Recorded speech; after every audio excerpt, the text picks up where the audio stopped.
Naniniwala ako, sabi kasi ng nanay ko, sabi niya, huwag kang magpapasindak. Kasi sa buhay ng tao, unahan lang yan. Kung sinong unang masindak, talo. Which is true. Ikaw ang unang nasisindak ngayon kasi alam mo, pwede kang matalo. Diba? At siya yung may hawak ngayon. Ngayon, pag pinakita mo sa kanya na natatakot ka at nasisindak ka, eh yun talaga. Gagawin niya talaga yun. Papanakot talaga niya yan sa'yo. Pero pag sinabi mo sa kanya na, sige, go ahead. Parang reverse psychology lang yan eh. Diba? Pag pinakita mong talunan ka at pinakita mong talo ka, kawawa ka talaga. Lalo ka nalang dudurugin. Pero pag pinakita mo na matapang ka at lalaban ka at na hindi tama yung ginagawa nila sa'yo, diba? Mababalit din yung sitwasyon. Iisipin nila na, shucks, di siya natakot kahit anong sinabi ko. Ba't di siya natakot? Diba? Ngayon, sila yung papasirain mo ng ulo. Sila yung mag-iisip na, mali at itong ginagawa ko kasi hindi naman natatakot tong taon to eh. May ganun sa ugali ng mga tao. Ngayon, tama yung naisip mo na kumuha ka ng legal help. Diba? Legal help talaga. Ngayon, pero iparamdam mo sa kanya at sabihin mo sa kanya na, alam mo, minahal kita. Ginawa ko lahat para sa'yo. Kunin mo muna yun sa kanya. Sabihin mo muna sa kanya. Para maintindihan niya na tapos na yung iran yung dalawa. Ginawa ko ang lahat para sa'yo. It's just that, andito na tayo sa end stage. At kung tatakutin mo ko ngayon at iba-blackmail mo ko, do you think magiging happy tayong dalawa na babalik lang ako nang dahil sa natakot ako? Babalik ako sa'yo nang dahil ayoko lang malabas yung skandal. Hindi dahil sa gusto kitang balikan. Hindi ba mas tama na kung babalikan kita dahil nararamdaman ko sa puso ko na mahal kita? Boom! And totoo yun, ibalik mo yun sa kanya. Kasi marirealize niya yun eh, na pababalikin ko lang pala itong tao to dahil sa takot. Which is not okay. So, kailangan ipaintindi mo sa kanya at iparamdam mo sa kanya na yun yung magiging rason lang para bumalik ka dahil lang sa takot. Okay. And then, saka mo sabihin sa kanya, pero kapag pinagpatuloy mong takutin ako at gawin yan, I'm sorry, kahit may pinagsamahan tayo, baka mag-take na ako ng legal action. Diba? Yun yung sinasabi kong sa buhay, sindakan lang yan. Diba? Totoo naman eh. Kasi, diba, huwag ka magpasindak sa kanya. Kasi mali yung gagawin niya. Though mali yung ginawa niyo, prerogative niyo na yan kung bakit niyo ginawa yung pag-video-video na, ayan, ito na yung consequences, actually, consequences to ng ginawa ninyo. But anyways, tapos na yon. So ito na lang, hindi tama yon kasi hindi pwedeng sirain ng pagkatao ng isang taong minahal mo. Tanong mo sa kanya, minahal mo ba talaga ako? Kasi kung minahal mo ko, tapos sisirain mo ko after, para saan yung pinagsamahan natin together? Sometimes, alam mo, it's just, the right words to say at kung paano yung atake mo sa kanya. Ganun lang yun eh, kung paano niya marirealize na mali yung ginagawa niya. So you have to let her realize na mali yung gagawin niya at yung iniisip niya. Kasi hindi talaga yung tama na mananakot ka at sisirain yung buhay ng ibang tao just because hindi na siya sa'yo. Just because hindi na siya pagmamayari. Diba? So huwag kang matakot dun. But anyways, kailangan nakatatak na rin sa isip mo na ginawa mo yan, meron talagang consequences din after.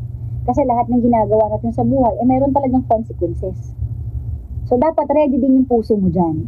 And this will be a lesson. Diba? Magiging lesson na to na, alam mo yon, hindi mo nagagawin yung mga ganitong bagay. Kasi nadapa ka na eh. Sana matututo ka na, diba? Ganun.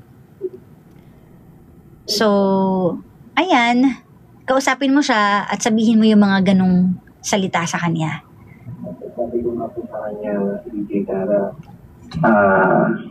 kung ipopost mo man ako, nasaan yung respeto mo sa akin, pati respeto mo sa sarili mo. Mm-hmm. Kasi for sure, kung ipopost mo man yan, kahit i-blur mo yan, panigurado, makikilala ka nung mga makakakita niyan kasi may mga markings ka sa katawan mo. Imposibleng hindi nila makilala yung katawan mo or kung ano mang symbol dyan sa katawan mo. Kung sakali mang i-post mo yan. Kaya kung ano mang gawin mo, hindi lang ako yung madadamay dyan. For sure, pati ikaw na rin. Yun po yung sinabi ko po sa kanya. Tama naman yun. Tsaka, oo nga naman, no? Ano ba dapat mo ikatakot? Actually, siya nga yung babae. Do you think ilalaglag niya yung sarili niya? Opo, yun nga rin po, DJ Karay. So wag ka magpasindak sa kanya. Turo yan ng nanay kong Gabriela silang. Sabi niya sa akin, huwag ka magpasindak. Kasi kung sino unang masindak, yun ang talo. Kahit natatakot ka, huwag mong sabihin sa kanya na sisindak ka. Di ba? Opo. Kalalaki mong tao eh. Pero yung meron ka bang nude photo na ikaw lang mag-isa? Wala naman po. O wala naman pala, dalawa naman pala kayo din eh. Di wala ka talagang dapat ikatakot. Opo. Ang iniingatan ko lang kasi DJ Kara, ay humaharap kasi ako sa mga tao. Once na makita nila yun, syempre, malaki yung impact sa akin. Yes. Sa mga clients if ever man. So, ayun po. Nagigets ko naman yan. Pero huwag ka lang pangunahan ng takot. And again, don't do it again na. 'Di ba? Kasi hindi mo pala alam talaga kung anong utak ng tao. Biruin mo, minahal mo, pero ngayon tatakutin ka ng ganun. Pagmamahal ba tawag doon? 'Di ba? Ano yun eh, pagiging selfish yun eh. Kasi minsan 'di ba sa sobrang pagmamahal natin sa isang tao, kahit di na tayo mahal, ipipilit pa rin natin yung sarili natin. Bakit? Kasi gusto mo sumaya ka, and that's a sign of selfishness. Gusto mo sumaya ka lang, ikaw lang. So paano yung feelings ng partner mo kung ayaw na talaga niya sa'yo eh, anong gagawin mo? Ipipilit mo, hindi na nga siya masaya sa'yo eh. Ikaw lang yung selfish, 'di ba? Opo. Nako, sana naman wag ko makita yung scandal nyo ha. Sana po. Kaya kausapin mo yung ex mo na yan na nanakot ha. Hindi magandang panakot yan. Actually, siguro baka pag sinabi mo yung magte-take na ng legal action kung hindi kayo magkakasundo, baka mamaya matauhan siya eh. Opo. Diba? Wala ka bang ate or kuya? Meron po akong kapatid.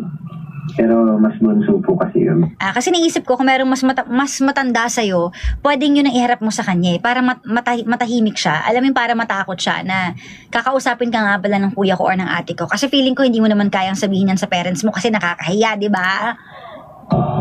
So kung meron ka mas matandang kapatid or tita o kung sino mang pwede mong pagsabihan, pwede mong iharap sa kanya para at least maisip niya na, may shield tong taong to, hindi ko pwedeng basta-basta sindakin to.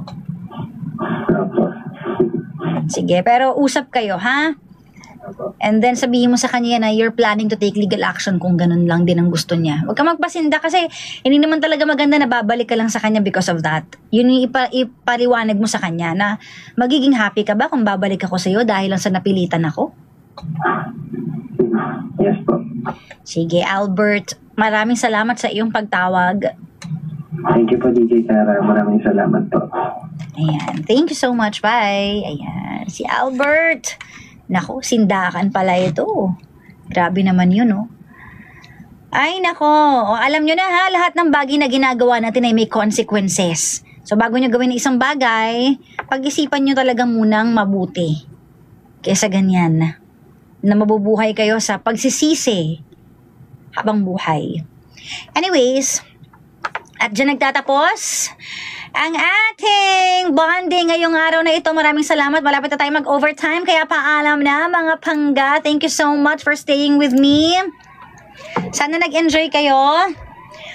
Kung nabitin kayo, just follow my social media accounts. May bago na po akong TikTok account. Again, sa mga hindi nakakaalam, na permanent ban po ang aking TikTok. Kaya wala na akong TikTok. So, gumawa ako ngayon ng panibagong account.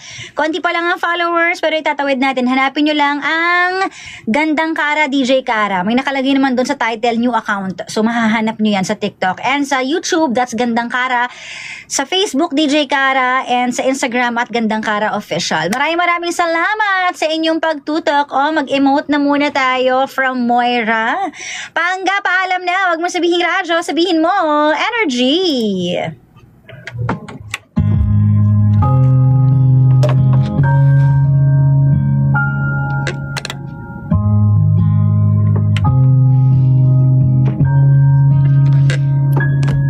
Guys, okay lang ba yung sounds? Di ko alam. Lakas. Ha? Malakas?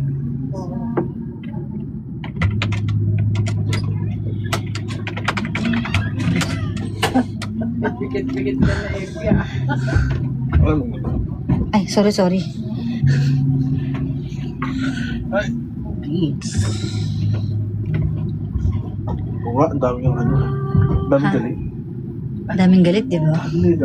Kalma kayo, guys. Kaya mo? Relax lang. Sa comment. Ay, nako.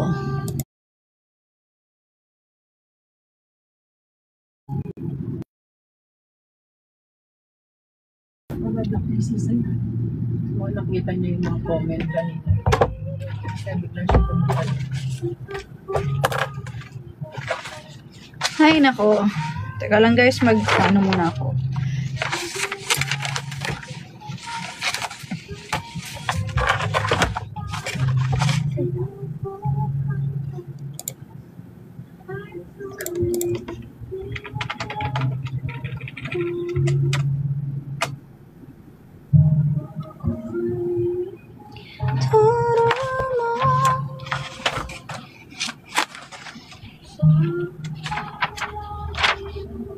Hala. Ano to?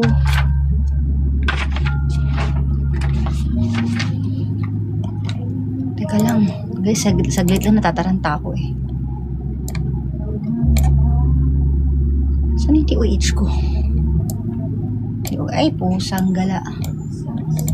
Teka lang.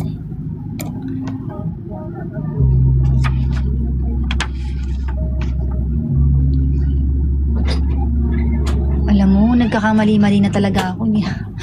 Nai-stress ako. Relax lang, ma'am. Kaya nga eh. May mali na naman ako na i-play. Hindi na to pwede. Hay, nako! Ano naman tayo sa balita na ito eh. Shit. Saan ko kinuha yun? Yung song spawn. Ano nangyayari?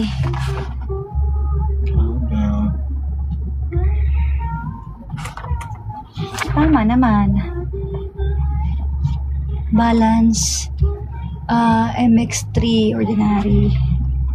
Oh my god, mali talaga. MX3 tsaka EO lang yun na play. So, Bingo Plus.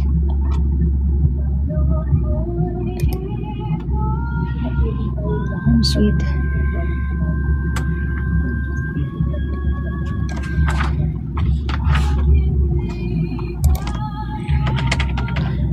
Sino magbabalita? Me.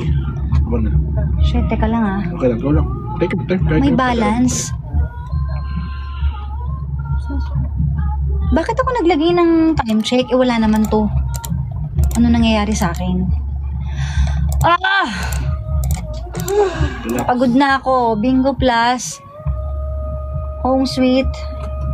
Game Zone. Oh my God.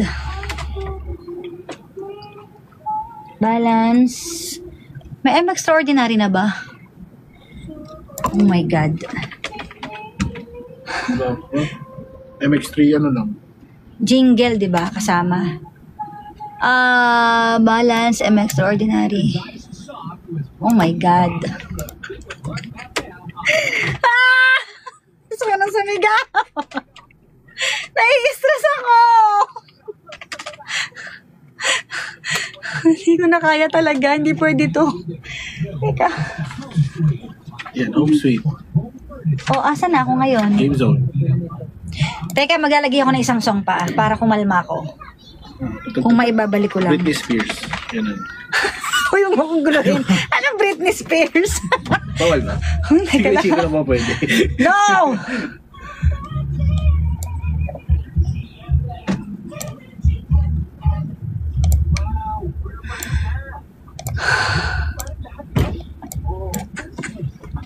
Hindi ko kinakaya. Teka lang, nagugulo-gulo na. May Spotify dito. Ano yung release ko? Okay, isang tugtog muna. Mamaya na mabalita. Sige. Oo. After naman. Ayos nyo muna. Ang dali. Gulong-gulo na ako. Apo, wala problema. Roger, Go lang. PSA. Teka Wala lang ha. problema. Panoorin nyo. Oh my gosh. Panoorin muna natin si Mamag Panic. Uy, grabe kayo. Kaya pala ako naglagay ng time check. Alam mo, wala na talaga to. Pag wala ka talaga sa sarili mo. Suggest kayo kanta. Uy, hindi pwede. Papagalitan na naman ako ni Bobby nito. Tawagin ko ba? Wag! Uy, patay na naman ako nito. Overtime pa nga. Mag-live sa akin.